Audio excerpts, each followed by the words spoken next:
अस्सलाम वालेकुम students, I hope आप सब ठीक होंगे। आज हम स्टार्ट करेंगे क्लास 11 केपी के book mathematics chapter 4 exercise 4.3 question number 10। अच्छा, क्वेश्चन नंबर 10 स्टार्ट करने से पहले आपको कुछ पुराना कॉन्सेप्ट पता होना चाहिए ताकि इन क्वेश्चंस को सॉल्व करने में आपको आसानी हो। अच्छा, सबसे पहले एक्सरसाइज 4.1 एंड 2 में हम लोगों ने अर्थमेटिक सीक्वेंस को डिस्कस किया था। ठीक है, अब अर्थमेटिक सीक्वेंस क्या होता है मैंने आपको एग्जांपल दी थी 1, 3, 5 अप टू सो ऑन, आपके पास सीक्वेंस चलता जा रहा है। ठीक है, सीक्वेंस अर्थमेटिक सीक्वेंस के लिए ज़रूरी है कि आपके पास डिफरेंस जो है ना वो सेम होना चाहिए। डिफरेंस होता है कि आपके पास फॉर एग्जांपल ये है, हमारे पास A1 है, ये A2 है, ये A3 है। अगर आगे भी कोई नंबर गिवन होता तो वो यकीनन A4 होता। ठीक है, तो डिफरेंस आपके पास क्या होता है कि टू कंसेक्टिव नंबर यानी 1 एंड 3 इनको आप लोगों ने सब्ट्रैक्ट करना है। यानी आप लोग अगर मैं यहाँ पे A2 को चूज़ कर रही हूँ तो मुझे उससे प्रीवियस नंबर यानी A1 को सब्ट्रैक्ट करना पड़ेगा। यानी D is equal to A2 मेरे पास क्या है 3 है, माइनस A1 मेरे पास क्या है 1 है, तो 3 माइनस 1 मेरे पास क्या आ जाएगा 2 आ जाएगा।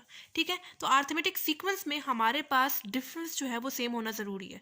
ठीक है, अगर यहाँ पे डिफरेंस सेम नहीं होगा तो फिर वो अर्थमेटिक सीक्वेंस में या अर्थमेटिक प्रोग्रेशन में नहीं होगा सीक्वेंस। ठीक है, तो अर्थमेटिक सीक्वेंस में होने के लिए आपके पास डिफरेंस जो है ना वो सेम होना ज़रूरी है। ठीक है, तो सबसे पहले हम लोगों ने अर्थमेटिक सीक्वेंस को डिस्कस किया था। उसके बाद हमारे पास आया था अर्थमेटिक मीन। ठीक है, अर्थमेटिक मीन। अर्थमेटिक मीन के लिए आप लोगों ने एक फॉर्मूला पढ़ा था A + B / 2। इससे रेलिवेंट हम लोगों ने किस टाइप के क्वेश्चंस किए थे, हमें एक क्वेश्चन दिया जाता था कि दो नंबर्स दिए जाते थे। ठीक है, जैसे फॉर एग्जांपल 5 एंड 8 दिया जाता था। ठीक है, 5 एंड 15 लेने चले। ठीक है, और उनके दरमियान में हमें बता भी दिया जाता था कि 3 अर्थमेटिक मीन को इंसर्ट करें या 4 अर्थमेटिक मीन को इंसर्ट करें। ठीक है, वो हम लोग इंसर्ट करते थे और हमारे पास हमें A1, A2 एंड A3 जितने भी अर्थमेटिक मीन हम लोग इंसर्ट करते थे उनकी वैल्यूज़ फाइंड आउट करनी होती थी। ठीक है, तो अगली वाली एक्सरसाइज 4.4 एंड एक्सरसाइज 4.6 में आपके पास हार्मोनिक एंड ज्योमेट्रिक मीन आएंगे। ठीक है, arithmetic mean, geometric mean and harmonic mean तीनों मीन्स बहुत इंपॉर्टेंट है, इससे रिलेवेंट क्वेश्चंस भी बहुत इंपॉर्टेंट है। ठीक है, तो आप लोगों ने इन तीनों मीन्स की अच्छे से प्रैक्टिस करनी है, इंपॉर्टेंट है ये। ठीक है, उसके बाद हम लोगों ने एक्सरसाइज 4.3 में अर्थमेटिक सीरीज़ को डिस्कस किया था। ठीक है, अब अर्थमेटिक सीरीज़ क्या है, अर्थमेटिक सीक्वेंस को हम लोग ऐसे शो करते हैं यानी कोमा के साथ शो करते हैं 1, 3, 5 अप टू सो ऑन। ठीक है, लेकिन अर्थमेटिक सीरीज़ में हम लोग दरमियान में प्लस का साइन लगा लेते हैं, बस इतना सा फ़र्क है। और बाकी डिफरेंस वगैरह भी वही सेम तरीका, जैसे यहाँ पे आप लोग के पास ये फॉर एग्जांपल A1 है, ये A2 है, ये A3 है, बिल्कुल वही तरीका है जैसे हम लोगों ने ऊपर डिफरेंस निकाला। D is equal to A2 में से प्रीवियस टर्म को सब्ट्रैक्ट करना है, D इज इक्वल टू 3 - 1 मेरे पास 2 आ जाएगा। ठीक है, तो अर्थमेटिक सीरीज में भी डिफरेंस का सेम होना ज़रूरी है। ठीक है, कि 1 एंड 3 के दरमियान में कितना गैप है, 2 का गैप है। 3 एंड 5 के दरमियान में कितना गैप है, 2 का गैप है। ठीक है, तो गैप या डिफरेंस सेम होना ज़रूरी है अर्थमेटिक सीरीज में होने के लिए। ठीक है, तो इसके लिए हम लोगों ने दो फार्मूलाज पढ़े थे, मतलब अर्थमेटिक सीरीज में हम लोगों ने सम फाइंड करने के लिए दो फार्मूलाज पढ़े थे। SN is equal to n/2 A1 + AN, एक ये वाला फॉर्मूला पढ़ा था, और एक पढ़ा था SN is equal to n/2 2A1 + n-1 D, एक ये वाला फॉर्मूला पढ़ा था। ये वाला फॉर्मूला कब यूज़ करते हैं, जब हमारे पास first term and last term, for example मेरे पास है 100 टर्म। ठीक है, लास्ट टर्म हमारे पास AN टर्म होती है ना। ठीक है, तो हमारे पास first term and last term जब दोनों गिवन होगी तो हम लोग ये वाला फॉर्मूला यूज़ करेंगे। लेकिन अगर हमारे पास सिर्फ फर्स्ट टर्म गिवन है तब हमारे पास हम ये वाला फॉर्मूला यूज़ करेंगे। ठीक है, जिसमें लास्ट टर्म नहीं इंक्लूड। ठीक है, बस इतना याद रख लें कि अगर लास्ट टर्म गिवन होगी तब ये वाला फॉर्मूला यूज़ करेंगे, जब नहीं गिवन होगी तो फिर ये वाला फॉर्मूला यूज़ करेंगे। ठीक है, अच्छा, अर्थमेटिक सीक्वेंस में मैं एक चीज़ बताना आपको भूल गई कि आप लोगों ने यहाँ पे एक फॉर्मूला पढ़ा था AN is equal to A1 + n-1 D, मतलब कोई भी nth टर्म फाइंड करने के लिए हम लोग ये वाला फॉर्मूला यूज़ करते हैं। अब nth टर्म क्या होती है, मैंने आपको सीक्वेंस बताया, एक 1, 3, 5 आगे मैंने डॉटेड लाइन से आगे शो कर दिया। ठीक है, इन डॉट्स में आपके पास nth टर्म कोई भी टर्म हो सकती है, वो 9th टर्म भी हो सकती है, 100th टर्म भी हो सकती है, 1000 टर्म भी हो सकती है, क्योंकि मैंने आपको स्पेसिफाई नहीं किया, लास्ट नंबर मैंने आपको नहीं दिया। ठीक है, तो आपके पास nth टर्म कोई भी टर्म हो सकती है इन डॉट्स में। ठीक है, तो कोई भी nth टर्म फाइंड करने के लिए आप लोगों ने सिंपल इस फॉर्मूले में वैल्यूज पुट करनी और आपके पास कोई भी nth टर्म आ जाएगी। ठीक है, तो ये जनरल फॉर्मूला है आपके पास।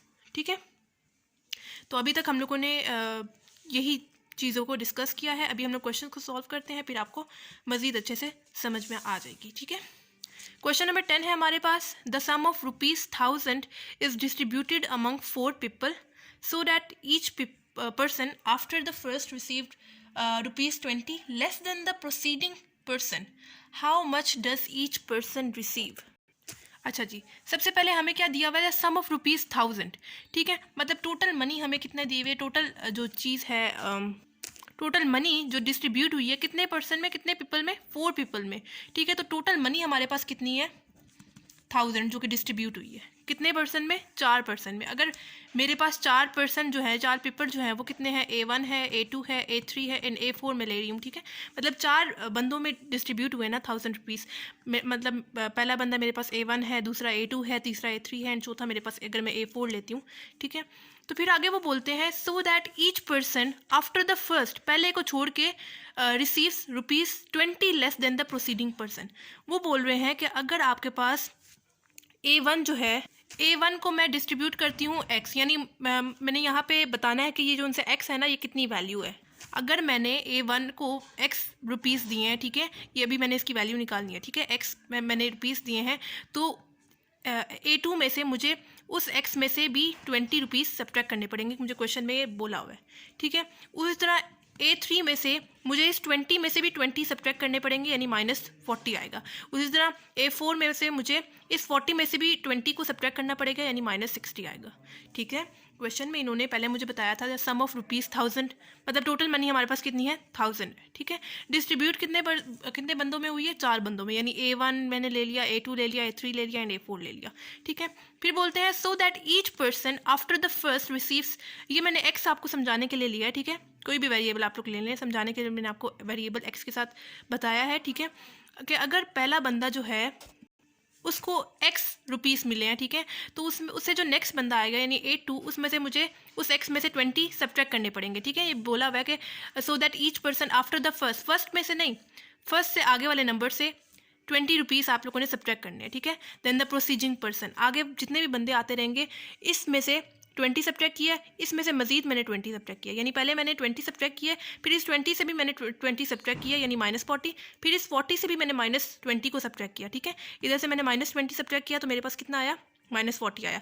इस -40 से भी मैंने -20 को सब्ट्रैक्ट किया तो मेरे पास कितना आया, -60 आया, क्योंकि क्वेश्चन में इन्होंने बोला हुआ है कि आगे जितने भी आपके पास आते रहेंगे, पिछले में से वो 20 मजीद सब्ट्रैक्ट करता जाएगा। तो अब क्या मैं इसको ऐसे लिख सकती हूँ, x plus x -20 plus x -40 plus x -60, क्योंकि क्वेश्चन में इन्होंने सम का बोला हुआ है ना, ठीक है, इक्वल्स टू 1000, ठीक है। मतलब क्वेश्चन को दोबारा पढ़ें, the sum of ₹1000 is distributed among 4 people so that each person after the first, ये वाला हम लोगों ने जो काम किया है, पहले को छोड़ के अगले में से 20 जो है वो सब्ट्रैक्ट किए हैं, फिर इसमें से भी 20 सब्ट्रैक्ट किए हैं, फिर इसमें से भी 20 सब्ट्रैक्ट किए हैं, ठीक है। तो वो उसी के मैंने सीरीज़ बना दी, ठीक है।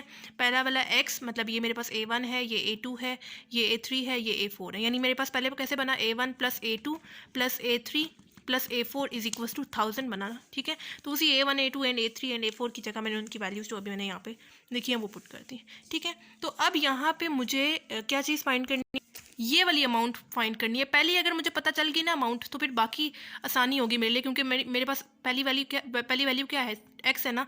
तो अगली में मैंने सिंपल x की वैल्यू पुट करनी है और उसमें से -20 करना है, तो मेरे पास A2 की वैल्यू आ जाएगी। फिर अगेन x की वैल्यू पुट करूँगी, -40 करूँगी तो A3 की वैल्यू आ जाएगी, x की वैल्यू पुट करूँगी, -60 करूँगी तो A4 की वैल्यू आ जाएगी। बस मुझे किसी तरह ये पहली वैल्यू जो है वो पता चल जाए तो बाकी आसानी होगी, बाकी हम लोग सब्ट्रैक्ट कर लेंगे 20 एंड 40 एंड 60, ठीक है। बस ये मुझे किसी तरह x की वैल्यू पता चल जाए, ठीक है। तो उसके लिए हम लोग यूज़ करेंगे सीरीज़ वाला फार्मूला, लेकिन पहले हम लोग डाटा लिख लेते हैं कि डाटा हमें क्या चीज़, हमारे पास क्या किस चीज़ का डाटा है, ठीक है। फार्मूला वैसे यहाँ पे कौन सा लग रहा है, सीरीज़ वाला। सीरीज़ के मैंने आपको 2 फार्मूलाज बताए थे, ठीक है। ये वाला फार्मूला और ये वाला फार्मूला। ये वाला फार्मूला हम कब यूज़ करते हैं, जब हमारे पास first term and last term दोनों गिवन होती है, और ये वाला कब यूज़ करते हैं, जब लास्ट टर्म हमें नहीं गिवन होती। तो इस केस में आपके पास तो first term and last term दोनों गिवन है, तो क्यों ना हम लोग कौन सा वाला फार्मूला यूज़ करेंगे, SN is equals to n/2 A1 plus AN, ये वाला फार्मूला यूज़ करेंगे, क्योंकि मेरे पास first term and last term दोनों गिवन है, ठीक है। तो n को किस चीज़ से रिप्लेस करेंगे, n नंबर ऑफ टर्म, मतलब नंबर ऑफ टर्म्स कितनी है। हमें क्वेश्चन में इन्होंने बताया हुआ था ₹1000 इज डिस्ट्रीब्यूटेड अमंग 4 पीपल, यानी nth टर्म हमारे पास क्या है, 4 है, ठीक है। तो n को मैं अब रिप्लेस करूँगी यहाँ पे 4 से, क्योंकि 4 बंदे हैं ना, तो नंबर ऑफ टर्म्स हमारे पास जितनी होंगी ना वो हम लोग को नहीं यहाँ पे लिखना है, n की जगह मैंने यहाँ पे पुट कर दिया 4 इज इक्वल्स टू इस वाले n को जब मैंने 4 से रिप्लेस किया तो इस वाले n की जगह भी मैं क्या लिखूंगी 4 डिवाइडेड बाय 2 a1 मेरे पास क्या है x है प्लस an लास्ट टर्म मेरे पास क्या है x माइनस 60 है, ठीक है। S4 नेक्स्ट स्टेप में इसकी वैल्यू पुट कर देंगे, 4 डिवाइडेड बाई 2 मेरे पास क्या आता है 2 एंड x प्लस माइनस 60, ठीक है। S4 की वैल्यू क्या है, सम ऑफ 4 पीपल की क्या वैल्यू है 1000, क्योंकि हमें क्वेश्चन में इन्होंने बोला था the sum of 1000 is distributed among 4 people, ठीक है। तो हमारे पास जो टोटल सम है कितना है, टोटल सम हमारे पास 4 बंदों का सम कितना है 1000 है, ठीक है। तो हम लोग को पुट कर देना है 4 की जगह 1000 is equals to 2 and x into x मतलब x प्लस एक्स मेरे पास क्या हो जाएगा 2x हो जाएगा। कैसे मैंने लिखा, इसके साथ इस x के साथ भी कांस्टेंट 1 है, इस वाले x के साथ भी कांस्टेंट 1 है, ठीक है। तो 1 + 1 मेरे पास क्या हो जाएगा 2x माइनस 60 आगे एज इट इज आ गया, ठीक हो गया। ये वाला 2 यहाँ पे मल्टीप्लाई हो रहा है, जब मैं उसको लेफ्ट तरफ लेके जाऊँगी तो मेरे पास क्या हो जाएगा डिवाइड हो जाएगा 2x माइनस 60, ठीक है। 1000 डिवाइडेड बाय 2 मेरे पास क्या आता है 500 इज इक्वल टू, आप बेशक यहाँ पे 2 को पहले मल्टीप्लाई करवा दें और फिर सॉल्व कर लें, कोई मसला नहीं, ठीक है। तो पीछे मेरे पास क्या रह गया 2x माइनस 60 यहाँ पे सब्ट्रैक्ट हो रहा है, जब लेफ्ट तरफ जाएगा तो क्या हो जाएगा ऐड हो जाएगा इज इक्वल टू 2x, ठीक है। 500 प्लस 60 मेरे पास क्या आता है 560 is equal to 2x। 560 divided by 2, ये मैंने कैसे लिखा 5, देखें यहाँ पे 2 जो है x के साथ मल्टीप्लाई हो रहा है, जब लेफ्ट तरफ जाएगा तो डिवाइड हो जाएगा। 560 डिवाइडेड बाय 2 मेरे पास क्या आता है 280, यानी x का आंसर मेरे पास क्या आ गया 280 आ गया, ठीक है। इससे मुझे पता चल गया x का जो आंसर मेरे पास आया है 280, उससे मुझे पता चल गया कि मेरे पास A1 को कितने रुपीज़ डिस्ट्रीब्यूट हुए थे 280 हुए थे, ठीक है। अब बस मैंने इनका जो है ना total A1 A2 A3 and A4 की वैल्यू निकालनी है, ठीक है। A1 में मैंने क्या लिखा था x लिखा था ना, तो x की वैल्यू हम लोगों ने क्या निकाली है 280 निकाली है, यानी A1 को कितने रुपीज़ डिस्ट्रीब्यूट हुए थे 280 हुए थे, ठीक है। तो A2 की जगह मैंने क्या लिखा था x माइनस 20, ठीक है। तो x की क्या वैल्यू है 280 है माइनस 20, तो 280 माइनस 20 मेरे पास क्या आता है 260, ठीक है। यानी A2 को मेरे पास A2 को कितने डिस्ट्रीब्यूट हुए थे 260 हुए थे। A3 is equal to A3 में मैंने क्या लिखवाया था x माइनस 40, x की जगह क्या लिखेंगे 280 माइनस 40, 280 माइनस 40 मेरे पास क्या आता है 240, ठीक है। And A4 is equal to A4 में मैंने क्या लिखवाया था x माइनस 60, ठीक है। x की क्या वैल्यू है 280 थी माइनस 60, 280 माइनस 60 मेरे पास क्या आता है 220, यानी इतने रुपीज़ जो है इनको डिस्ट्रीब्यूट हुए थे, ठीक है। और अगर आप लोग 280 प्लस 260 प्लस 240 प्लस 220 करते हैं तो आपके पास 1000 आता है, यानी 1000 रुपीज़ जो है वो 4 बंदों में हम लोगों ने ऐसे डिस्ट्रीब्यूट करवा दिए हैं, ठीक है।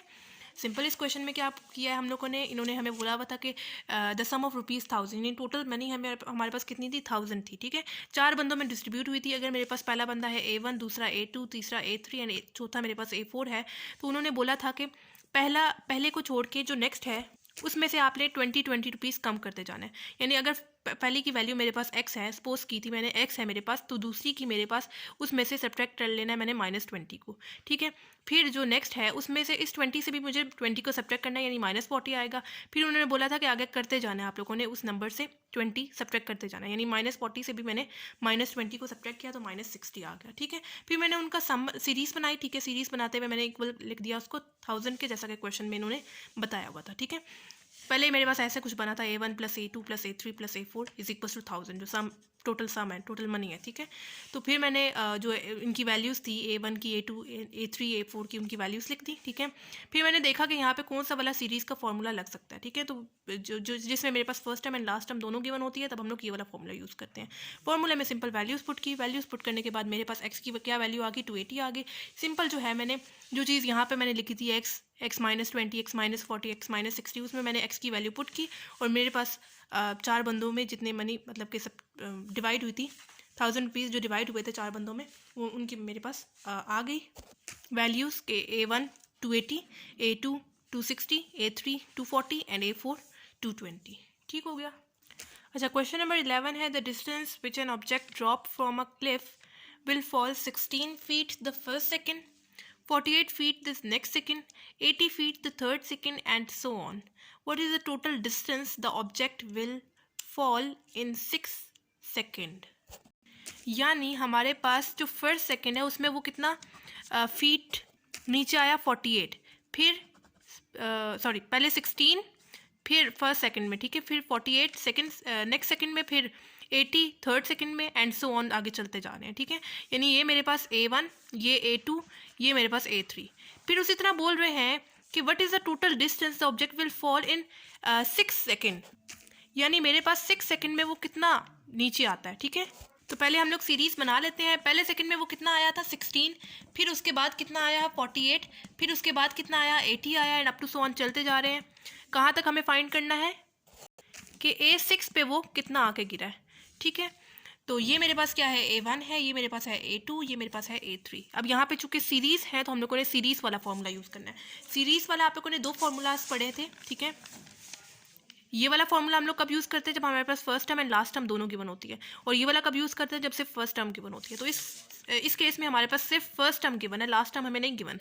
आगे कंटिन्यूसली ये गिरता जा रहा है, हमें बस इन्होंने बोला है कि आप लोगों ने A6 टर्म फाइंड करनी है, ये कंटिन्यूसली चलता जा रहा है, गिरता जा रहा है, ठीक है। तो ऐसे में मैं ये वाला फॉर्मूला यूज़ करूँगी जिसमें लास्ट टर्म नहीं गिवन, ठीक है। तो क्या फॉर्मूला है, Sn is equal to n/2 2a1 plus n-1d, ये फॉर्मूला है, ठीक है। n क्या है मेरे पास, मतलब हमें जो नंबर फाइंड करना है, ठीक है, वो क्या है A6 है ना, ठीक है, मतलब A को छोड़े 6 है, ठीक है, नंबर 6 है। nth टर्म जो है हमें फाइंड करनी है वो मेरे पास 6 है, ठीक है। तो n को मैं यहाँ पे रिप्लेस कर रही हूँ 6 से, इज इक्वल टू इस वाले n की जगह जब मैंने 6 लिखा है तो इस वाले n की जगह मैं 6 लिखूँगी, डिवाइडेड बाय 2। A1 मेरे पास क्या है, A1 मेरे पास 16 है, प्लस n को यहाँ पे मैंने 6 से रिप्लेस किया तो यहाँ पे भी मैं 6 से रिप्लेस करूँगी, -1, एंड d डिफरेंस हम लोग कैसे निकालते हैं कि अगर मैं यहाँ पे A2 को चूज़ कर रही हूँ तो मुझे उससे प्रीवियस टर्म यानी A1 को सब्ट्रैक्ट करना पड़ेगा। D is equals to A2 मेरे पास क्या है 48 है, माइनस A1 मेरे पास क्या है 16 है, तो 48 माइनस 16 मेरे पास क्या आता है 32, यानी डिफरेंस मेरे पास क्या आ गया 32। तो इस D की जगह मैं क्या लिखूँगी 32। S6 is equals to 6 divided by 2 मेरे पास क्या आता है 3, एंड 2 मल्टीप्लाई 16 मेरे पास क्या आता है 32, प्लस 6 माइनस 1 क्या आता है 5 मल्टीप्लाई 32, ठीक है। S6 is equals to 3 32 plus 5 multiply 32 मेरे पास क्या आता है 160।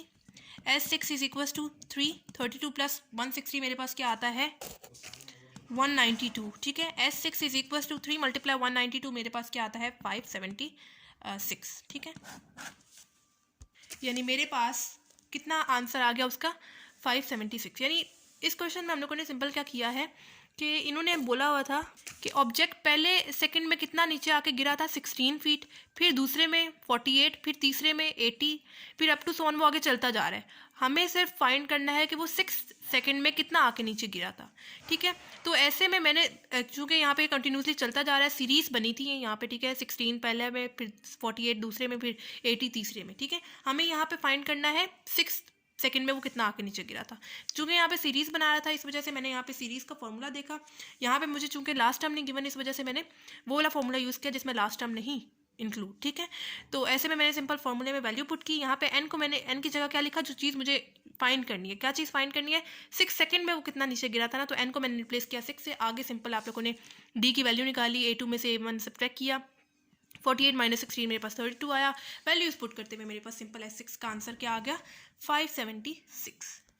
अच्छा, क्वेश्चन नंबर 12 है Afzal Khan saves ₹1 the first day, ₹2 the second day, ₹3 the third, and ₹n on the nth day for 30 days, ठीक है। How much does he saves at the end of the 30th day, ठीक है। तो पहले हम लोग बना लेते हैं इसकी सीरीज़। पहले दिन उसने कितना, मतलब first ₹1 on the first day, पहले दिन में उसने कितना 1 जमा किया था, फिर दूसरे दिन में उसने ₹2 ऑन द सेकेंड, यानी दूसरे दिन में उसने ₹2, फिर ₹3 ऑन द थर्ड डे, ₹3 उसने थर्ड डे में सेव किया था, ठीक है। उसके बाद आगे चलता जा रहा था ₹n उसने कितने end of the on the nth day for 30th day, यानी n जो है वो उसने मतलब आखिर तक वो कितना उसने सेव किया, मतलब फर्स्ट डे पे उसने 1 किया, सेकेंड डे में उसने ₹2 सेव किए, थर्ड डे पे उसने ₹3 सेव किया, उसी तरह nth डे पे उसने n सेव किए फॉर 30 days, ठीक है, 30 दिनों तक, ठीक है। फिर वो पूछ रहे हैं how much does he saves at the end of the 30th day, कि उसने 30th डे तक कितने पैसे जमा कर लिए थे, ठीक है। तो यहाँ पे चूँकि यह दोबारा से बना रहा है सीरीज़, तो हम लोग यहाँ पे यूज़ करेंगे सीरीज़ का फॉर्मूला। ये फॉर्मूलाज है दो, ठीक है। ये वाला फॉर्मूला कब यूज़ करते हैं, जब first term and last term दोनों गिवन होती है, एंड ये वाला कब यूज़ करते हैं, जब सिर्फ फर्स्ट टर्म गिवन होती है। तो इस केस में मेरे पास सिर्फ फर्स्ट टर्म गिवन है, ठीक है, लास्ट टर्म मुझे नहीं गिवन। तो मैं क्या करूँगी, मैं ये वाला फॉर्मूला यूज़ करूँगी, SN is equal to n/2 2a1 plus n-1d, ये वाला फॉर्मूला यूज़ करूँगी, ठीक है। n की जगह मैं क्या लिखूंगी, n मतलब 30th डे तक हमने फाइंड करना है ना, तो n को मैं यहाँ पे रिप्लेस करूँगी 30 से, इज इक्वल टू इस वाले 30 को, इस वाले n को भी मैं 30 से रिप्लेस करूँगी, डिवाइडेड बाई 2 a1 क्या है मेरे पास, ये मेरे पास a1 है, ये a2 है, ये a3 है, ठीक है। तो a1 मेरे पास क्या है, वैल्यू 1 है, प्लस इस वाले n की जगह मैंने 30 लिखा है, तो इस वाले n की जगह मैं 30 लिखूंगी, -1। आगे d कैसे निकालते हैं, 2 कंसेक्टिव नंबर को हम लोगों ने सब्ट्रैक्ट करना होता है। अगर मैं यहाँ पे a2 चूज़ कर रही हूँ तो मुझे उससे प्रीवियस नंबर यानी a1 को सब्ट्रैक्ट करना पड़ेगा। d is equal to a2 मेरे पास क्या है 2 माइनस a1 मेरे पास क्या है 1 है, तो 2 माइनस 1 मेरे पास क्या आता है 1 आता है, ठीक है। यानी d मेरे पास क्या आ गया 1 आ गया, ठीक हो गया। S30 is equal to 30 divide by 2 मेरे पास क्या आता है 15, 2 1 हो जाएगा 2 प्लस 30 माइनस 1 मेरे पास क्या आता है 29 इंटू 1, ठीक है। S30 is equal to 15, 2 plus 29 multiply 1 मेरे पास क्या आता है 29। S30 is equal to 15, 2 plus 29 मेरे पास क्या आता है 31, and S30 is equal to 15 multiply 31 मेरे पास क्या आता है 465, ठीक है। रुपीस आगे लगा दें कि यूनिट इसका। सिंपल इस क्वेश्चन में हमने क्या किया है, क्वेश्चन में इन्होंने बोला था, पहले हमने सीरीज़ बनाई क्वेश्चन के अकॉर्डिंग, मतलब पहले दिन में उसने 1 रुपीज़ सेव किए, फिर दूसरे दिन में 2, फिर तीसरे दिन में 3, तो फिर अप टू सोन आगे nth डे में उसने n रुपीज़ सेव कर लिए, ठीक है, फॉर 30 डेज, ठीक है, 30 दिनों तक उसने सेव किए, ठीक है। चूँकि यहाँ पे अब सीरीज़ बना रहा था, इस वजह से मैंने यहाँ पे सीरीज़ का फॉर्मूला लगाया। सीरीज़ का फॉर्मूला लगाने के बाद n को मैंने किस चीज़ से रिप्लेस किया, यहाँ पे जो मुझे चीज़ गिवन थी यानी 30th डे तक, 30th डे जो है वो मेरे पास n नंबर है, ठीक है। नंबर ऑफ डेज कितने, मतलब 30th थे, ठीक है। तो मैंने n की जगह लिख दिया 30, इस वाले n की जगह में मैंने 30 लिखा, क्योंकि जब मैंने यहाँ पे n को रिप्लेस किया 30 से, तो इस वाले n को भी मैं 30 से रिप्लेस करूँगी। यहाँ पे भी जो n यूज़ हो रहा था उसकी जगह मैंने 30 पुट किया, डिफरेंस निकाला जो कि मेरे पास आ रहा था 1, पुट किया, सिंपल वैल्यूज़ मल्टीप्लाई किया, ऐड किया, और फाइनल आंसर मेरे पास क्या आ गया 465 रुपीज़, ठीक है। अच्छा जी, क्वेश्चन नंबर 13 है, अ theatre has 40 rows with 20 seats in the first row, 23 in the second row, 26 in the third row, and so forth. How many seats are in the theater?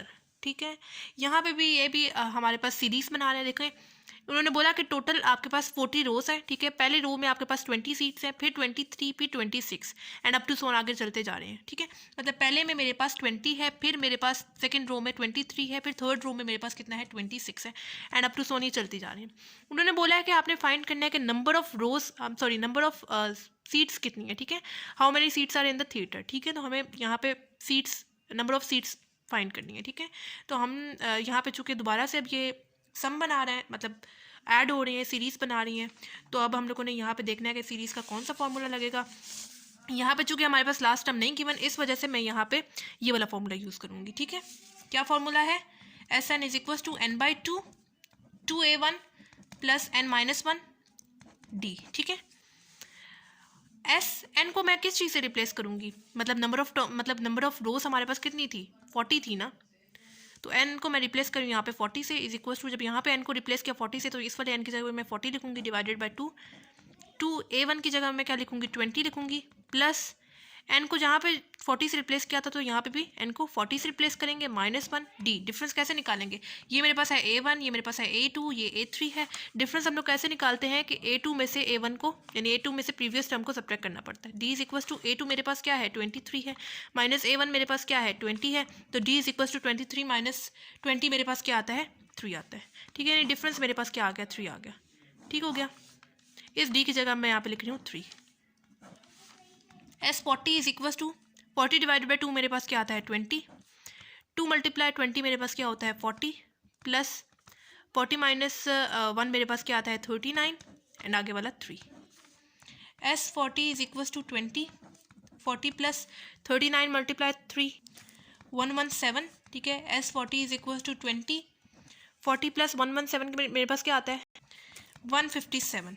S40 is equal to 20 multiply 157, मेरे पास क्या आता है 3140, यानी इतनी number of मेरे पास seats हैं theatre में। ठीक है, तो सिंपल इस क्वेश्चन में क्या किया, पहले हमारे पास यहाँ पे सीरीज बन रही थी, मतलब हमारे पास टोटल नंबर ऑफ रोज कितनी थी, टोटल नंबर ऑफ मतलब थिएटर में रोज कितनी थी 40 थी, जो कि पहले वाले में कितनी थी, मेरे पास पहले रो में मेरे पास 20 सीट्स थी। ठीक है, फिर 23 मेरे पास सेकंड रो में थी, फिर मेरे पास 26 इन द थर्ड रो में थी। ठीक है, एंड अप टू सो आगे मेरे पास चलती जाएंगी। ठीक है, तो हमें फाइंड करना था कि कितने नंबर ऑफ सीट्स हैं थिएटर में। तो उसके लिए यहाँ पे चूंकि दोबारा से मेरे पास सीरीज बन रही थी, इस वजह से मैंने सीरीज का फॉर्मूला देखा जिसमें लास्ट टर्म नहीं गिवन, वो वाला फॉर्मूला यूज़ किया। फॉर्मूला यूज़ करने के बाद इस वाले एन को मैंने यहाँ पे रिप्लेस किया 40 से, कितनी नंबर ऑफ रोज कितनी है, यहाँ पे 40 है, 40 से रिप्लेस किया, एंड जहाँ पे यूज़ हो रहा था वहाँ पे 40 पुट किया, डी हम लोगों ने निकाल लिया, यहाँ पे पुट किया, मल्टीप्लाई किया, ऐड किया, एंड हमारे पास आंसर आ गया 3140। अच्छा, क्वेश्चन नंबर 14 है insert enough arithmetic mean between 1 and 50 so that the sum of resulting series will be 459। ठीक है, अच्छा ये जो सा क्वेश्चन नंबर 14 है ना, ये एक्सरसाइज 4.2 के क्वेश्चन नंबर 14, 16 एंड 17 की तरह है। मतलब उस वाले क्वेश्चंस में हमें मतलब दो नंबर्स दिए जाते थे। फॉर एग्जांपल मेरे पास नंबर दिया जाता था 5 and 15, दो नंबर्स मुझे दिए जाते थे और हमें बोला जाता था कि आप लोगों ने इसके अंदर 4 या 5 अर्थमेटिक मीन्स को इंसर्ट करना है। तो हम क्या करते थे, 5 स्टार्ट में एंड 15 एंड पे लिखते थे, क्योंकि उन्होंने बिटवीन का लफ्ज़ यूज़ किया था। मतलब 5 स्टार्ट में होगा, 15 एंड भी होगा। जो हम लोगों ने इंसर्ट करने अर्थमेटिक मीन को वो उनके दरमियान में आएंगे। अगर मुझे क्वेश्चन में दिया हुआ है 4 अर्थमेटिक मीन्स को आपने इंसर्ट करना है, तो ये मेरे पास होगा A1, ये A2, ये A3 एंड A4 करते हुए मेरे पास ऐसे आएगा। ठीक है, मतलब हमें उस एक्सरसाइज में दो नंबर्स दिए जाते थे और हमें बोल दिया जाता था कि इसके अंदर आप लोगों ने इतने अर्थमेटिक मीन्स को इंसर्ट करना है। ठीक है, तो हम लोग जो इंसर्ट करते थे अर्थमेटिक मीन को, जितने भी अर्थमेटिक मीन्स को इंसर्ट करते थे उनकी हमें वैल्यूज़ फाइंड करनी होती थी। ठीक है, अगर मैं उसको अर्थमेटिक सीक्वेंस के अकॉर्डिंग देखती थी तो ये मेरे पास A1 टर्म होती थी, ये A2 टर्म होती थी, ये A3 होती थी, ये A4 होती थी, ये A5 होती थी, एंड ये मेरे पास A6 टर्म होती थी। इसके अकॉर्डिंग अर्थमेटिक सीक्वेंस के अकॉर्डिंग मैं सिंपल अर्थमेटिक सीक्वेंस का कौन सा फॉर्मूला है, AN is equal to A1 plus N minus 1 D। इस वाले फॉर्मूले में वैल्यूज पुट करते हुए मेरे पास simple A1, A2 and A3 and A4 की वैल्यू आती जाती थी। ठीक है, लेकिन उससे पहले सबसे पहले मैं डिफरेंस निकाल लेती थी कि डिफरेंस इनके दरमियान में कितना है, कि 5 एंड A1 जो वैल्यू है उनके दरमियान में डिफरेंस कितना है, गैप कितना होगा। ठीक है, तो अभी बिल्कुल इस वाले क्वेश्चन में भी हम लोगों ने यही वाला काम करना है, लेकिन यहाँ पे हमारे पास क्या आ गया है, सीरीज़ का वर्ड यूज़ हो गया। इस वजह से हम लोगों ने अब यहाँ पे इसको सीरीज़ के अकॉर्डिंग लिखना है। ठीक है, दोबारा से क्वेश्चन पढ़ते हैं। क्वेश्चन में है इंसर्ट इनफ। अब हमें यहाँ पे इन्होंने ये नहीं बताया कि 4 इंसर्ट करें, 4 इंसर्ट करें, 4 इंसर्ट करें, 5 इंसर्ट करें, कितने इंसर्ट करें। उन्होंने बोला इनफ अर्थमेटिक मीन, यानी उन्होंने हमें स्पेसिफिक नंबर नहीं दिया हुआ। अर्थमेटिक मीन बिटवीन 1 and 50, दो नंबर्स दिए हुए 1 and 50। ठीक है, उनके दरमियान मुझे इनफ अर्थमेटिक मीन्स को इंसर्ट करना है, यानी ये मेरे पास हो जाएगा A1, A2, A3 up to so on, यहाँ पे मेरे पास आ जाएगा AN। ठीक है, हमने 1 and 50 के दरमियान में इनफ अर्थमेटिक मीन्स को इंसर्ट कर दिया, यानी अब यहाँ पे मुझे स्पेसिफिक नंबर नहीं दिया हुआ। इस वजह से मैं क्या करूँगी, पहले 3 अर्थमेटिक मीन्स को लिख दूँगी, उसके बाद डॉटेड लाइन शो करते हुए लास्ट अर्थमेटिक मीन यानी AN को शो कर दूँगी। ठीक है, so that the sum of the resulting series will be 459। अब यहाँ पे मेरे पास सम का वर्ड यूज़ हो गया, इस वजह से मैंने यहाँ पे अब कोमा नहीं लगाना, कोमा को मैं रिप्लेस कर दूंगी सम मतलब प्लस के साइन से।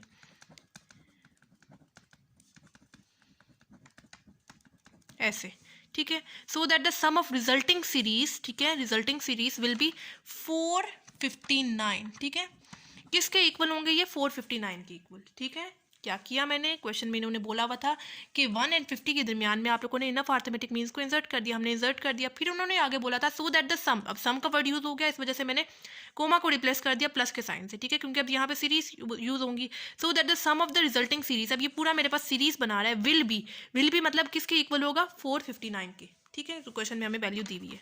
ठीक है, अब यहाँ पे मुझे A1, A2, A3 इनकी वैल्यूज फाइंड करनी है। ठीक है, तो अगर मैं इसको अर्थमेटिक सीक्वेंस के अकॉर्डिंग देखूं, जिस तरह मैंने उस वाले क्वेश्चंस में किया था, अर्थमेटिक सीक्वेंस के अकॉर्डिंग देखा था, इस वाले क्वेश्चन में भी मैंने इसको अर्थमेटिक सीक्वेंस के अकॉर्डिंग पहले देख लेना है। अर्थमेटिक सीक्वेंस के अकॉर्डिंग ये मेरे पास होगी A1 टर्म, ये होगी A2 टर्म, ये होगी A3, ये होगी A4। अगर आगे भी मेरे पास कोई वैल्यू होती वो यकीनन A5 होती, ठीक है। तो उसी तरह मतलब यहाँ पे मेरे पास A1 है, यहाँ पे जब मेरे पास अर्थमेटिक मीन में 1 है तो अर्थमेटिक सीक्वेंस में उस 1 से एक नंबर ज़्यादा मेरे पास 2 होगा। अगर यहाँ पे अर्थमेटिक मीन में मेरे पास 2 है तो अगर मैं अर्थमेटिक सीक्वेंस के अकॉर्डिंग उसको देखूंगी तो मेरे पास 2 से एक नंबर ज़्यादा यानी 3 होगा। अगर अर्थमेटिक मीन में मेरे पास 3 है तो अगर मैं उसको अर्थमेटिक सीक्वेंस के अकॉर्डिंग देखूंगी तो उस 3 से एक नंबर ज़्यादा यानी मेरे पास A4 होगा, ठीक है। तो उसी तरह जब मेरे पास AN है तो मेरे पास अगर मैं उसको अर्थमेटिक सीक्वेंस के अकॉर्डिंग देखूंगी तो उस N से एक नंबर मेरे पास ज़्यादा होगा, ठीक है। जैसे अर्थमेटिक मीन में मेरे पास 1 था ना, तो जब मैंने उसको अर्थमेटिक सीक्वेंस को अकॉर्डिंग देखा तो मेरे पास 1 + 1 मेरे पास क्या आ गया, 2 आ गया। अर्थमेटिक मीन में मेरे पास 2 था, अर्थमेटिक सीक्वेंस को अकॉर्डिंग देखा तो 2 + 1 मेरे पास क्या आ गया, 3 आ गया। तो उसी तरह AN मेरे पास अगर मैं उसको अर्थमेटिक सीक्वेंस के अकॉर्डिंग देखूंगी तो मेरे पास AN + 1 उस N में से एक नंबर ऐड करेंगे तो वही वाली वैल्यू आएगी, अर्थमेटिक सीक्वेंस की वैल्यू आएगी, ठीक है। जब ये मेरे पास AN + 1 है तो ये वाली मेरे पास कौन सी टर्म होगी, AN + 2 वाली टर्म होगी, ठीक हो गया, ठीक है। तो पहले अब मुझे यहाँ पे सीरीज़ वाला फॉर्मूला यूज़ करना है। कौन सा वाला फॉर्मूला यूज़ करूँगी, सीरीज़ वाला। कौन से फॉर्मूले पढ़े हैं हम लोगों ने, 2 फॉर्मूला पढ़े हैं। ये वाला फॉर्मूला कब यूज़ करते हैं, जब first term and last term दोनों की वन होती है, और जबकि ये वाला फॉर्मूला कब यूज़ करते हैं, जब सिंपल फर्स्ट टर्म की वन होती है। तो इस केस में मेरे पास क्या है, मेरे पास फर्स्ट टर्म भी गिवन है और लास्ट टर्म भी गिवन है। तो मैं कौन सा फॉर्मूला यूज़ करूँगी, SN = n/2 A1 + AN, ठीक है। ये वाला फॉर्मूला यूज़ करूँगी। SN = इस वाले n की जगह मैं क्या लिखूंगी, यानी टोटल नंबर ऑफ टर्म्स मेरे पास कितनी है, AN + 2 है ना। तो मैं अब यहाँ पे इस वाले n के साथ +2 भी लिखूंगी, यानी मुझे यहाँ पे टोटल ये जो सी सीरीज़ का जो मतलब कि सम है ना वो मुझे निकालना है, ठीक है। मतलब टोटल नंबर ऑफ टर्म्स मेरे पास यहाँ पे कितनी है, टोटल टर्म्स यानी यहाँ पे मेरे पास n + 2 है ना, टोटल नंबर ऑफ टर्म्स, ठीक है। तो मैंने इसी वजह से n को यहाँ पे रिप्लेस किया n + 2 से, ठीक है। तो जब मैंने यहाँ पे n को n + 2 से रिप्लेस किया तो इस वाले n की जगह मैं n + 2 लिखूंगी, डिवाइडेड बाय 2। A1 मेरे पास क्या है, 1 है, प्लस AN मेरे पास क्या है, AN, यानी पहले आप लोग AN को रिप्लेस कर दें n + 2 से, ठीक है। ये मेरे पास लास्ट टर्म मैंने लिखी है n + 2, ठीक है। लास्ट टर्म मेरे पास n + 2 आ रही थी ना, इस वजह से यहाँ पे ये लिखी है, ठीक है। टोटल उनका सम, तो SN + 2 का टोटल सम आपके पास क्या था, आपको क्वेश्चन में भी गिवन था 459। तो इसकी जगह मैंने उसका सम लिख दिया, मतलब किसके इक्वल था, 459 के, वो उसके इक्वल लिख दिया, ठीक है। n + 2 मेरे पास यहाँ पे एज इट इज़ आ जाएगा, डिवाइडेड बाय 2। 1 + AN + 2 मेरे पास क्या है, ये देखें मेरे पास AN + 2 की क्या वैल्यू है, 50 है। तो मैं AN + 2 की जगह क्या लिखूंगी, 50 लिखूंगी। तो इस AN + 2 की जगह मैं क्या लिख रही हूँ, 50 लिख रही हूँ, ठीक है। तो 459 = n + 2 डिवाइडेड बाय 2। 1 + 50 मेरे पास क्या हो जाएगा, 51 हो जाएगा। 2 यहाँ पे देखिए डिवाइड हो रहा है, जब लेफ्ट तरफ जाएगा तो मल्टीप्लाई हो जाएगा।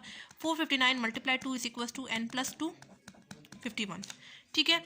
तो 459 × 2 मेरे पास क्या आता है, 918, ठीक है, = 51 को दोनों नंबर्स के साथ मल्टीप्लाई करवा दें, ये हो जाएगा 51n + 51 × 2 मेरे पास क्या आता है, 102, ठीक है। तो 918 यहाँ पे देखिए +102 है, दूसरी तरफ जाएगा तो -102 हो जाएगा, = 51n रह गया। 918 - 102 मेरे पास क्या आता है, 816, ठीक है। अब यहाँ पे देखिए 51 मल्टीप्लाई हो रहा है, जब लेफ्ट तरफ जाएगा तो डिवाइड हो जाएगा। तो 816 डिवाइडेड बाय 51 मेरे पास क्या आता है, 16, यानी n का आंसर मेरे पास क्या आ गया, 16 आ गया। यानी नंबर ऑफ टर्म्स मेरे पास कितनी है, 16 है। मतलब जो इन्होंने इनफ का वर्ड यूज़ किया था ना, अब हमें वो यूज़ करने की ज़रूरत नहीं है, क्योंकि हमें पता चल गया कि नंबर ऑफ टर्म्स कितनी यूज़ हो रही है। 1 और 50 के दरमियान में 16 नंबर ऑफ टर्म्स यूज़ हो गई हैं, ठीक है। अब नंबर ऑफ टर्म्स पता चल गई, अब हमें जो है A1 A2 A3 आगे इनकी वैल्यूज़ फाइंड करनी है, ठीक है। तो वो हम लोग कैसे फाइंड करेंगे, वो हम लोग तभी फाइंड कर सकते हैं जब हमें डिफरेंस पता होगा, ठीक है। कि 1 एंड उससे नेक्स्ट जो नंबर है A1 जो इसकी वैल्यू हमें निकालनी है, उनके दरमियान में डिफरेंस कितना होगा, गैप कितना होगा, ठीक है। तो पहले हम लोग डिफरेंस निकालेंगे, उसके बाद फिर A1 A2 एंड A3 की वैल्यूज़ निकालेंगे, अर्थमेटिक्स मीन्स की वैल्यू निकालेंगे। तो डिफरेंस निकालने के लिए हम लोग एक्सरसाइज 4.2 में भी ये वाला फॉर्मूला यूज़ करते थे, यानी AN = A1 + n - 1t। मैंने आपको स्टार्ट में ही बताया था कि कोई भी nth टर्म फाइंड करने के लिए हम लोग सिंपल इस फॉर्मूले में वैल्यू पुट करते हैं और हमारे पास आ जाएगा, ठीक है। लेकिन अब यहाँ पे मुझे डिफरेंस निकालना है, तो मैं इस वाले फॉर्मूले में बाकी सारी चीज़ें मेरे पास है, मैं इसके थ्रू आसानी से डिफरेंस निकाल सकती हूँ, ठीक है। n को मैं किस चीज़ से रिप्लेस करूँगी, लास्ट टर्म मेरे पास क्या है, n + 2 है, ठीक है, वो पुट करूँगी। A1 मेरे पास क्या है, फर्स्ट टर्म मेरे पास क्या गिवन थी, 1 थी, प्लस n को जब मैंने यहाँ पे n + 2 से रिप्लेस किया तो यहाँ पे भी मैं n + 2 से रिप्लेस करूँगी, ठीक है, -1 एंड आगे वाला डी, डिफरेंस की तो वैल्यू निकालनी है। ठीक है, तो ये जो सा है an+1, क्या वैल्यू थी इसकी, ये देखें an+2, इसकी क्या वैल्यू थी, 50 थी ना, ये पुट करेंगे, इसकी जगह आ जाएगा 50 इज इक्वल टू 1 + n+2 -1, मेरे पास क्या आ जाएगा +1 एंड d। ठीक है, 50 +1 है, जब लेफ्ट तरफ जाएगा तो -1 हो जाएगा, is equal to n+1 d। ठीक है, तो 50 - 1 मेरे पास क्या आता है 49 इज इक्वल टू n की क्या वैल्यू थी, नंबर ऑफ टर्म कितनी थी, मतलब n की अभी हम लोगों ने पीछे वैल्यू निकाली 16 + 1, पुट कर देते हैं d। तो 49 इज इक्वल टू 16 + 1 मेरे पास क्या आता है 17 d। 17 यहाँ पर d के साथ मल्टीप्लाई हो रहा है, जब लेफ्ट तरफ जाएगा तो डिवाइड हो जाएगा एंड ये आगे हमारे पास d की वैल्यू 49/71। ठीक है, अब हमारे पास डिफरेंस भी आ गया। अब आसानी से हम लोग a1 a2 a3 up to so on आगे वैल्यूज फाइंड करते जाएंगे। बस 3 बहुत हैं आपके पास। ठीक है, 3 वैल्यूज निकालें, आगे डॉटेड लाइन से इसको शो करते हैं। ठीक है, तो अब मुझे निकालनी है सबसे पहले a1 a2 एंड a3। सबसे पहले a1 की वैल्यू निकालूंगी, तो वो कैसे निकालूंगी, जैसे मैंने यहाँ पे अब d के लिए जो फॉर्मूला यूज़ किया है बिल्कुल वैसे ही मैं उसी तरह a1 के लिए भी यही वाला फॉर्मूला यूज़ करते हुए a1 की वैल्यू निकालूंगी। कैसे, मतलब मैं लिख रही हूँ an is equal to a1 + n-1 d। General formula ये है ना। ठीक है, मैंने जनरल फार्मूला लिखा। अब मैं यहाँ पे जैसा कि मैंने आपको स्टार्ट में बताया था, कोई भी nth टर्म फाइंड करने के लिए हम लोग सिंपल इस फॉर्मूले में वैल्यू पुट करेंगे तो हमारे पास आंसर आ जाएगा। तो क्यों ना उस फॉर्मूले में मैं a2 की वैल्यू पुट करूं। ठीक है, a2 को मैं फिर बाद में रिप्लेस कर दूंगी a1 से, तो मेरे पास अर्थमेटिक मीन a1 की वैल्यू आ जाएगी ना। ठीक है, मतलब मैं an को रिप्लेस कर दूंगी a2 से, तो मेरे पास फिर एंड पे मैं a2 को रिप्लेस कर दूंगी a1 से, तो मेरे पास a1 की वैल्यू आ जाएगी। मतलब मैं कह रही हूँ कि मैं an को रिप्लेस कर दूंगी 2 से, तो मेरे पास a1 मेरे पास क्या है, फर्स्ट वैल्यू क्या है 1 है। n को यहाँ पे मैंने 2 से रिप्लेस किया, तो यहाँ पे भी 2 से रिप्लेस करूँगी, -1 d अभी मैंने निकाला है 49/17, पुट कर देंगे। ठीक है, a2 की क्या वैल्यू थी अर्थमेटिक मीन में, a1 थी, पुट कर दी, इज इक्वल टू 1 + 2 - 1 मेरे पास क्या है 1 आ रहा है एंड 49/17। ठीक है, a1 इज इक्वल टू 1 + 1 × 49/17 मेरे पास क्या आता है 49/17। आगे डायरेक्ट इसकी कैलकुलेटर से वैल्यू निकाले, 1 + 49/17 आपके पास क्या आता है 66/17। या आप लोग बेशक एलसीएम ले लें। एलसीएम कैसे लेंगे, इसके नीचे क्या है 1 है, जो क्रॉस में वैल्यूज है उनको मल्टीप्लाई करें, जो नीचे वाली वैल्यूज है उनको आपस में मल्टीप्लाई करें, आपके पास कटिंग वगैरह होकर आपके पास फाइनल आंसर 66/17 ही आएगा। ठीक है, अभी हमारे पास सिर्फ a1 की वैल्यू आई है, अभी हम लोग को निकालनी है a2 एंड a3 की वैल्यू। जैसे मैंने a1 की वैल्यू निकाली है, अब हम लोग निकाल लेंगे a2 की भी वैल्यू। उसी तरह फॉर्मूला यूज़ करेंगे, n is equal to a1 + n-1 d, ये वाला फॉर्मूला। अब मैं यहाँ पे an को रिप्लेस कर दूंगी किस चीज़ से, इस 3 से, यानी अगर मैं 3 से रिप्लेस करूंगी, an को रिप्लेस करूंगी a3 से, तो एंड पे मैं जैसे मैंने a2 में a1 से उसको रिप्लेस कर दिया था, जब मैं a3 पुट करूंगी, an की जगह a3 पुट करूंगी, एंड पे मैं a3 की जगह a2 पुट कर दूंगी, तो ऑटोमेटिक मीन 2 की वैल्यू मेरे पास आ जाएगी। यानी मैं ऐसे कर रही हूँ, n को मैं रिप्लेस कर रही हूँ 3 से, इज इक्वल टू a1 मेरे पास क्या है 1 है, एन यहाँ पे n की क्या वैल्यू है 3 है, तो इसको भी मैं इस वाले n की जगह मैं 3 लिखूंगी, -1 d अभी हम लोगों ने पीछे निकाला था 49/17, पुट कर देंगे। a3 की क्या वैल्यू थी अर्थमेटिक मीन में, a2 थी। ठीक है, इज इक्वल टू 1 +, अब देखें यहाँ पे मैंने a3 को रिप्लेस किया a2 से, तो अर्थमेटिक मीन 2 की वैल्यू मेरे पास आ रही है। 3 - 1 मेरे पास क्या आता है 2 एंड 49/17। ठीक है, a2 इज इक्वल टू 1 + 2 × 49/17 मेरे पास क्या आता है 98/17। ठीक है, तो अब यहाँ पे बेशक आप लोग कैलकुलेटर से डायरेक्ट वैल्यू निकाल लें, 1 + 98/17 मेरे पास क्या आता है 115/17, यानी a2 का आंसर मेरे पास क्या आ गया 115/3। जैसे मैंने a2 एंड a3 यानी arithmetic mean a1 and arithmetic mean a2 के वैल्यू निकाली है, बिल्कुल वैसे ही अब मैं a3 की वैल्यू निकाल लूँगी इस फॉर्मूले के थ्रू। अच्छा, एक और तरीका भी है, आप लोगों को पता है आप लोग डिफरेंस कैसे निकालते हैं, कॉमन डिफरेंस कैसे निकालते हैं, d is equal to a2 - a1। अब बेशक यहाँ पे a2 की जगह क्या अर्थमेटिक मीन के अकॉर्डिंग अगर हम लोग देखें, तो अर्थमेटिक मीन के अकॉर्डिंग मेरे पास a2 की क्या वैल्यू है a1 है, -a1 मेरे पास क्या है 1 है, इज इक्वल टू d अभी आप लोगों ने निकाला है, डिफरेंस की वैल्यू क्या है 49/17। इसके थ्रू भी आप लोग अर्थमेटिक मीन्स की वैल्यू आसानी से निकाल सकते हैं, और ये वाला तरीका भी सही है। ठीक है, दोनों तरीके से आप लोग निकाल सकते हैं वैल्यू। अब an is equal to a1 + n-1 d। अब मैं क्या करूँगी, अब मैं n को रिप्लेस कर दूंगी, an को रिप्लेस कर दूंगी a4 से। ठीक है, a4 से जब मैं रिप्लेस करूंगी तो एंड पे मैं a4 की जगह a3 लिख दूंगी, तो मेरे पास ऑटोमेटिक मीन a3 की वैल्यू आ जाएगी। ठीक है, कैसे, n को मैं रिप्लेस कर रही हूँ 4 से, इज इक्वल टू a1 मेरे पास क्या है 1, इस n की जगह मैंने 4 लिखा है, तो इस वाले n की जगह 4 लिखूंगी, -1 d की वैल्यू अभी हम लोगों ने पीछे निकाली थी, जो कि क्या आ रही थी, ये देख सकते हैं आप लोग 49/17। ठीक है, पुट कर देंगे 49/17, तो a4 is equal to 1 plus 4 minus 1 क्या आता है 3 and 49/17। A4 is equal to 1 plus 3 multiply 49/17 क्या आता है 147/17। ठीक है, A4 is equal to 1 plus 147/17 क्या आता है 164/17। ठीक है, दूसरा कौन सा तरीका है, दूसरा ये वाला तरीका है कि A2 इज इक्वल टू, यहाँ पे आप लोगों ने कौन सी वैल्यू निकाली है A4 की वैल्यू निकाली है, तो आपको डिफरेंस हम लोग कैसे निकालते हैं A4 में से प्रीवियस टर्म यानी A3 को सब्ट्रैक्ट करना पड़ेगा। D की वैल्यू पुट करें, A4 की वैल्यू, A4 को रिप्लेस कर दें अर्थमेटिक मीन A3 के साथ। ठीक है, D की क्या वैल्यू है 49/17 है। ठीक है, A4 की जगह मैंने लिख दिया A3। ठीक है, मतलब कि arithmetic mean A3 and A3 की वैल्यू स्मॉल, मतलब क्या अर्थमेटिक सीक्वेंस के अकॉर्डिंग देखें तो अर्थमेटिक सीक्वेंस के अकॉर्डिंग A3 की क्या वैल्यू है A2 है। ठीक है, अर्थमेटिक मीन A2 है। ठीक है, 49/17 is equal to A3 minus A2 की क्या वैल्यू आई थी अभी पीछे जो आप लोगों ने निकाली थी, ये देखें A2 की वैल्यू आप लोगों ने निकाली थी 115/17। ठीक है, 49/17 यहाँ पे देखें माइनस हो रहा है, जब दूसरी तरफ जाएगा तो प्लस हो जाएगा। 115/17 इज इक्वल टू पीछे A3 अकेला रह गया। ठीक है, 49/17 प्लस 115/17 मेरे पास क्या आता है 164/17 एंड यही देखें आपके पास दोनों सेम आंसर आ रहे हैं। ठीक है, तो दोनों तरीके से सही हैं।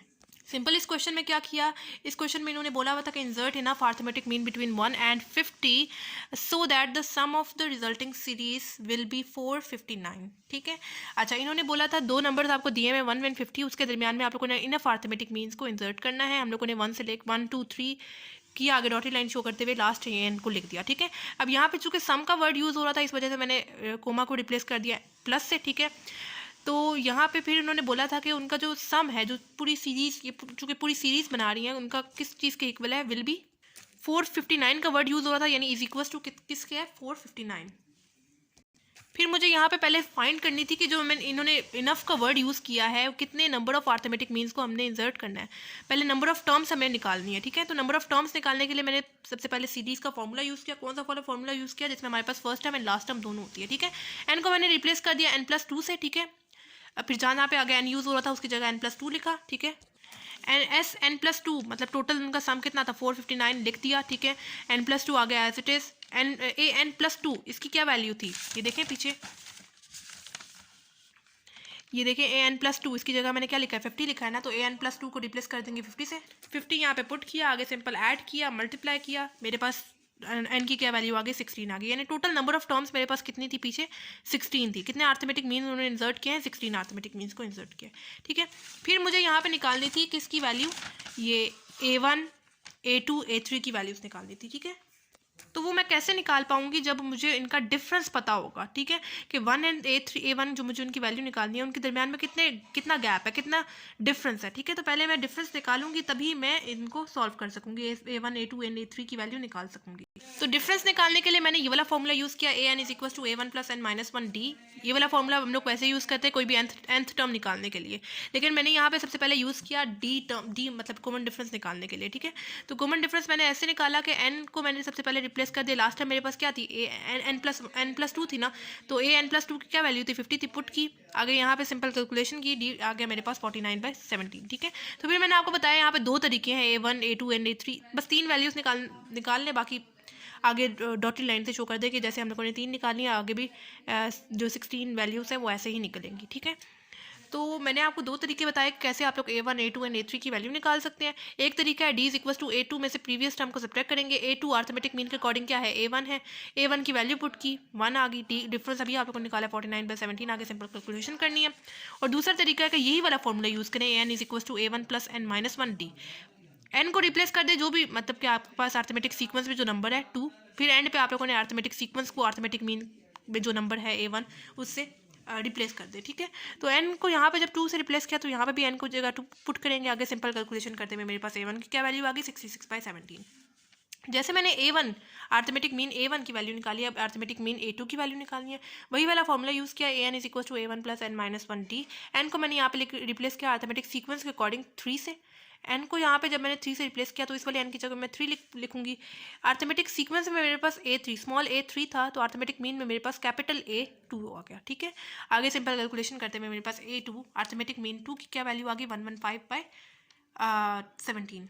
अब आ रही है लास्ट A3 की, उसके लिए भी मैंने वही वाला फॉर्मूला यूज़ किया, n is equal to A1 + n-1d। Arithmetic sequence में मेरे पास क्या था, A4 था। अर्थमेटिक सीक्वेंस को एंड पे आप लोग रिप्लेस कर दें अर्थमेटिक मीन 3 से, ठीक है, क्योंकि हमें अर्थमेटिक मीन्स की वैल्यू निकालनी है, ठीक है।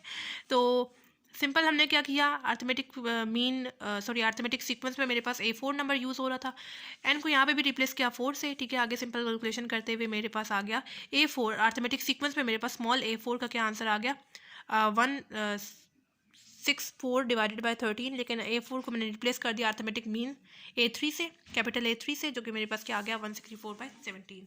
ये देखें, अर्थमेटिक सीक्वेंस में मेरे पास है A4, लेकिन अर्थमेटिक मीन में मेरे पास क्या है, कैपिटल A3, ठीक है। तो मैंने इस वाले n की जगह मैंने रिप्लेस कर दिया किस चीज़ से, इस 4 से, ठीक है। तो मेरे पास कैपिटल A3 यानी अर्थमेटिक मीन 3 का क्या आंसर आ गया 164/17, ठीक हो गया। अब बेशक आप लोग यहाँ पे जो है वो सीरीज़ बना, यानी मेरे पास A1 की क्या वैल्यू आ रही थी 66/17, प्लस A2 की क्या वैल्यू आ रही थी 115/17, प्लस A3 की क्या वैल्यू आ रही थी 164/17, अप टू सो ऑन आगे मेरे पास सीरीज़ चलती जा रही है। बाकी ये था हमारे पास एक्सरसाइज 4.3 का क्वेश्चन नंबर 10 से 14 तक।